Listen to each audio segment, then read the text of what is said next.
نہ تو اس کا مال اس کے کام آیا اور نہ اس کی کمائی. ابو لہب امیر ترین انسان تھا, اس کے پاس بہت مال و دولت تھی. اور ابو لہب جو تھا, جو نبی صلی اللہ علیہ وسلم کا چاچا تھا, وہ خوبصورت بھی تھا, جوان تھا, بہادر تھا. یاد رکھیے گا. اچھا, سیصلیٰ نارا ذات لہب, وہ عنقریب بھڑکنے والی آگ میں جائے گا.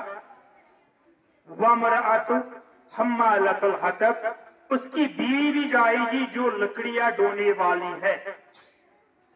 جو ابو لہب کی بیوی تھی وہ بھی نبی صلی اللہ علیہ وسلم کی دشمن تھی, وہ ہمیشہ نبی صلی اللہ علیہ وسلم کے بارے میں برا بلا کہتی تھی. تو اللہ تعالیٰ نے قرآن مقدس میں ابو لہب کی بیوی کو بھی ڈانٹا. اور اس کے بعد فی جیدہا حبل من مسد, اس کی گردن میں پوست کھجور کی بٹی ہوئی رسی ہوگی. کس کی گردن میں؟ ابو لہب کی بیوی. کیا ہوگی؟ پوست کھجور کی بٹی ہوئی رسی ہوگی. یہ میں نے خالی ٹرانسلیشن کی, میں نے ابھی مطلب اس کو تفسیر نہیں بتائی اس کی, میں نے میننگ بتائی, آیت کی میننگ بتائی کہ اللہ تعالیٰ نے پھر کس طرح سے ابو لہب کو قرآن مقدس میں وعید یعنی کہ فرمائی. اب اس کی میننگ میں اگر آپ اس کو مطلب یعنی کہ تفسیر کر کے میں بتاؤں گا تو سب سے پہلی آیت جو ہے تبت یدا ابی لہب